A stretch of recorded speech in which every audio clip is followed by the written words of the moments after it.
Hello, good morning, and a very warm welcome to today's Onepoint Oneness meditation session. For those of you who are here for the first time, my name is Matthew, and we started these sessions around a year ago now, because many of us at Onepoint have a regular meditation practice that we find very beneficial. And the idea came, it would be really nice to share insights into meditation and the whole arena of positive thinking with a wider audience. And so Onepoint Oneness was born from this. We've been very lucky over the last year to have wonderful facilitators, all experienced meditators who've come freely to share their insights. And today is no exception. And I'd like to welcome Lotta Arbman, who's joining us from Iceland. Hi, Lotta, well, welcome to you. So just a little introduction. Lotta's been practicing meditation for 40 years, no less. And she helped develop and run the self-managing leadership program in business, cultural, and military organizations between 1993 and 2003, a combination of timeless spiritual practice with modern business pragmatism, something that's really needed these days, I think. She's now Secretary of the Spirit of Humanity Forum, which is a global platform for leaders and change makers motivated by core human values at work. It's a non-profit based in Iceland and governed by a partnership of organizations in Europe and the United States. So Lotta's going to be sharing today on the topic of the art of being kind. So looking forward to the session, and I'll hand over to you, Lotta. Thank you. Thank you so much, Matthew. And it's my great privilege and honor to be in this little meeting today, where I take it as an opportunity of inviting you to an experience of calmness and quiet, which I feel is so extra important in the times that we are passing through now. And so when I was asked to choose a topic, I chose one of my favorite topics, the art of being kind. And the reason for that is because I feel it's a key, a transformative key in times of turbulence. And kindness is very much underestimated. I think many people in general, especially maybe in the West, have this image of kindness as being weak. And of course, there are reasons for that, because sometimes maybe we do allow things, we don't stand up for ourselves in situations when we should, and maybe we allow things to happen without raising our voice because of fear. And that means that when we are in a weak position, we can display kindness. But my understanding of that is not actually kindness, it's fear. And so when we can see the difference between fear and kindness, or being subservient, or wanting to be secure with others, so we sort of perform kindness, and it's not real. And I think that creates the image of kindness being weakness. And especially in the world when we live today, we see that power games, and not only now, this whole history is full of power games where we take over, or we dominate by using force. And so the image of power connected with external force has become, I think, very much imprinted in our consciousness. But I think also we have another experience, and I would like to bring that up to our memories today, and that is real kindness. True kindness comes from a position of stability and confidence. When I feel very confident and secure, it's easy for kindness to emerge. When I feel insecure, that's the moment when I try to claim ground, or I try to raise my voice, etc. So there is a connection between my inner security and what is it that I display outwards, what is it I do outwards. And kindness can be transformative in the sense that we must all have experienced that. I have experienced it. I'm sure everyone who's listening have experienced this, that there are small situations when we don't expect to be treated with kindness. And when kindness is displayed, it goes straight to our hearts. And it's an experience that is humbling in a very empowering way. You know, we don't become humble because we feel less, but it's like it feeds our self-respect when somebody treats us with kindness. And it can be very small situations, like I'm living in Denmark now. I happen to be in Iceland, but I'm usually in Denmark. And they have a habit in the shops when you buy things and you pay for the things and you bring them into your bags. They have a habit of always saying thank you and have a good day. And that can be something you learn, that the management is telling them that you have to say this to the customers to make a good image of the shop. So I understand that they have learned that. But what's very much in the Danish culture is social connection. Is very important in the Danish culture. And what goes to my heart very often is that they say, have a good day. And then they look for me to respond. And I always respond and say, thank you, same to you. And when I say that, they shine up. So it's actually a genuine experience, even though they are trained to act like that. And I feel that small little act is like oil in the machinery between human beings. And in the time that we live now with COVID and with all that happens around this pandemic, there's everything that is being communicated from so many different sources. It's very easy to be confused, and it's very easy to start to build up a lot of waste thoughts. And so connecting to art of being kind, art means something to learn.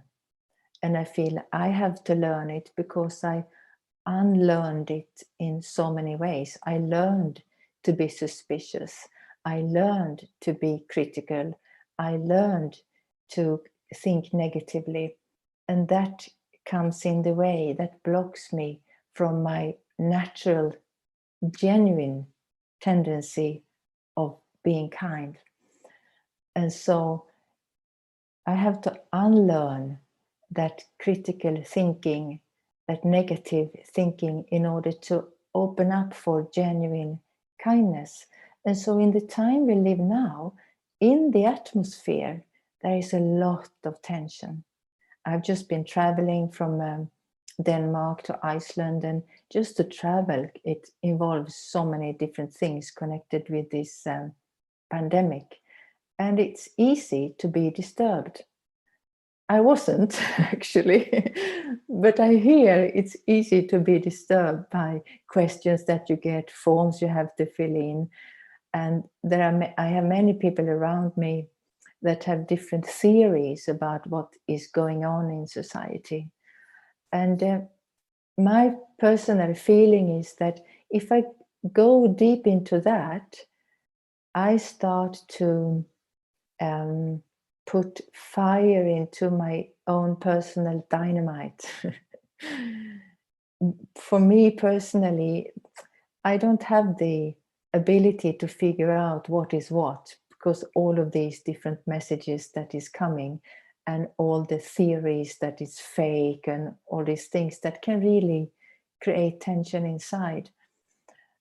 And what I was thinking about when it comes to the art of being kind is that in this time we are living, we as individuals have a power of influence if we just realize how we can use it. And I'm seeing ourselves as being like cells of society. It's like the whole society is like a body of cells. We as human beings, we are conscious being, we are consciousness. And whatever we think and feel is what we send out first to our closest connections, the impressions that we make with the people that we are around us, but they also start to transmit. So what am I transmitting? And so breaking the evil cycle of waste thinking will enable my genuine kindness, my genuine humanity, my genuine connection with love for humanity and love for life and love for myself to re-emerge. And of course, when I say this, my view is that the natural state for all living beings, all life, is stability and calmness and confidence. You would see it in nature, that trees and flowers, they have a natural self-respect. They will give their best no matter if they have an audience or not. As human beings, we're often very dependent on what feedback we get. But I don't think we are like that in our core. In our core, we gravitate towards balance and harmony and stability. And when we feel secure, when we feel stable, then kindness is natural. A person who is secure inside has an easy access to being kind, has an easy access to be generous. And so I feel that for me to reconnect with my own stability, one of the key elements is to recognize when my thinking goes into criticism or into worry or into waste thinking about other people, what they are doing, what they are not doing. That I categorize that as what we call waste thinking. And it actually creates a burden for myself. And it blocks my kindness. Because the moment I have waste, the moment I start to look at what somebody's doing and I have my own view of what they should be doing, it's all outside of my responsibility. So I have to recognize that it's not my responsibility, actually. It's not my role. And it also helps, talking about role, to watch what's happening around me as a drama. And everyone is an actor who is enacting their roles in the drama. And if I learn to trust that, they are playing their parts. And instead of having points of view, I'm not the director of this drama, so it's not my role to start to redirecting the drama. My responsibility is, what am I doing? And so if I can start to generate a kind view on others, on myself, it's like I reconnect with my own stability. I reconnect with my own natural humility, which is based on true self-respect, not the self-respect that is built up on praise or external achievements, but with a recognition of who I am on the inside. Then it's easy for me to be kind and have a kind view in small situations. And I feel it's the small day-to-day situations that is the key to start to generate that out in the world. and reconnecting to the idea of being a cell in the body of society. If I focus on that, stability, balance, and being kind, I start to break the evil cycle of waste thinking, critical thinking, of thinking based on fear. So I start to break that cycle. And if I do it, I can start to inspire others to do it. So I start to swim against the tide. And I think that's what we need to do now. And so I wanted to conclude this with a meditation on the art of kindness. So let's bring up another picture in the background. You don't have to see me.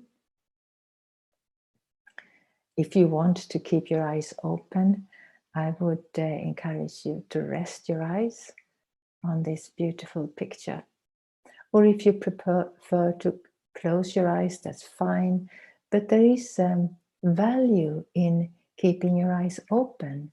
One, because it's actually easy to do a meditation exercise with your eyes open. It's just the same principle as when you're daydreaming or when you're sort of going back into a memory. Generally, you wouldn't close your eyes. You would just go into the depth of that memory with your eyes open. And the benefit is that it's much easier to keep the good experience on your inside, to bring it with you out into action. And that's sort of the point, that it influences my behavior, my action, my voice. And that's how I can share it with my external world.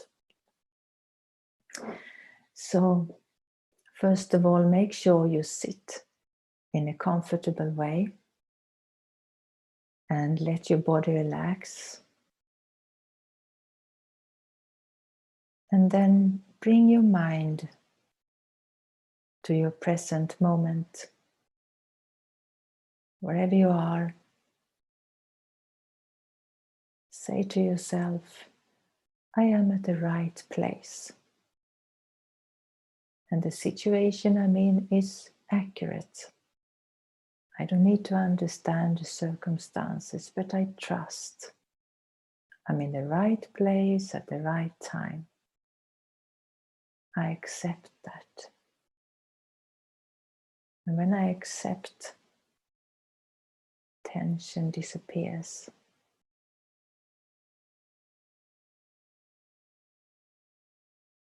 Whatever you hear around you of sounds, also accept the sounds.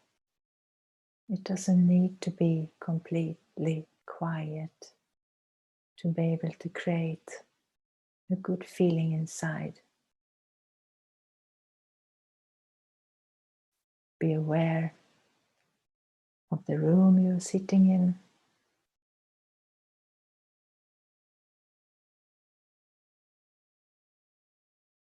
Be aware of yourself, how you feel. Whatever you feel, there's no need to change that. The point is not to change that, just accept. Because with acceptance you land. This is a moment of reconnecting with yourself on the inside. And withdraw for a moment from the outside world, just with your thinking. Imagine that you are consciousness.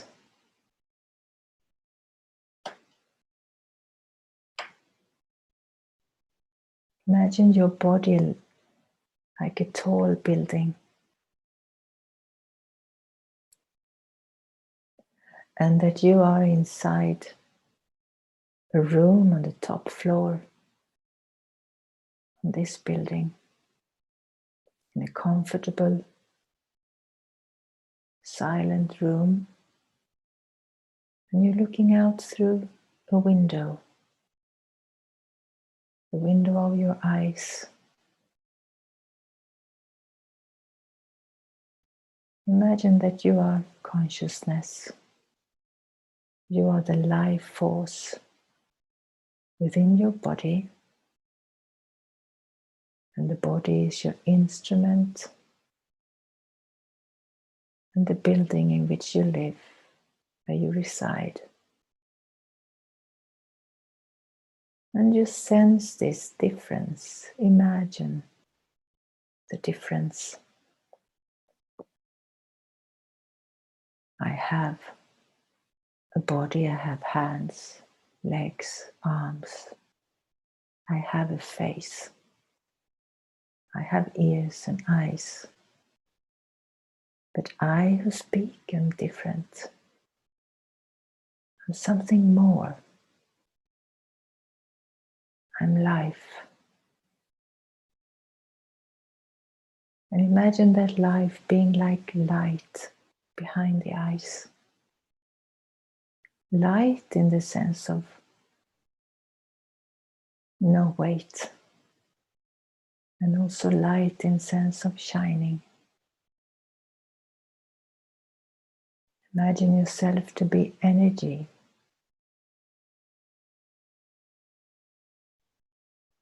And when you disconnect from the world around you in this way, you start to reconnect with who you truly are. Like a spiritual dimension of self.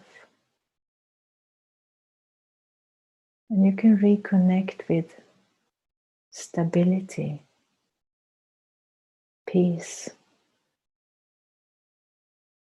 You resonate. You feel drawn into peace, safety, comfort. You feel it's natural. You have a natural balance. You're drawn to harmony because you belong in harmony.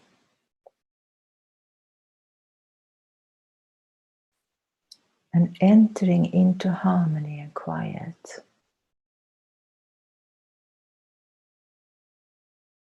you accept yourself as being precious, valuable. You like what you are, and you feel harmony. And from that comes an experience of love. It's like loving life itself.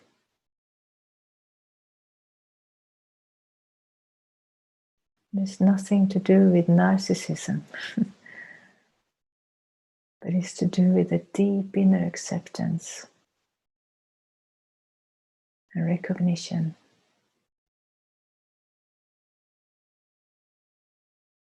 And from this feeling, it's natural to be kind. When you think of the world, whatever strife the world goes through, you feel compassion and kindness. Kindness is like a vibration. There is no sense of judging anyone. There is no sense of compartmentalizing people, but you see a big universal crowd. All of these people have dreams and hopes. Whatever mistakes they make,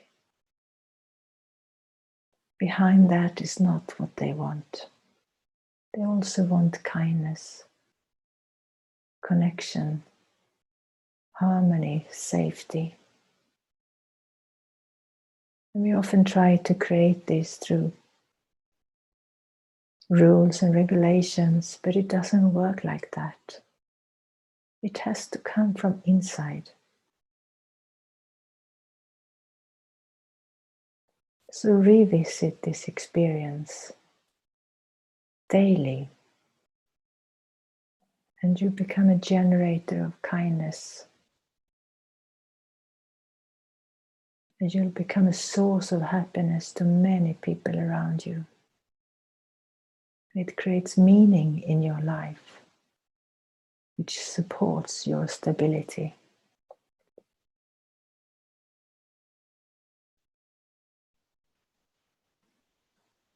Thank you for joining me, and have a beautiful day with kindness.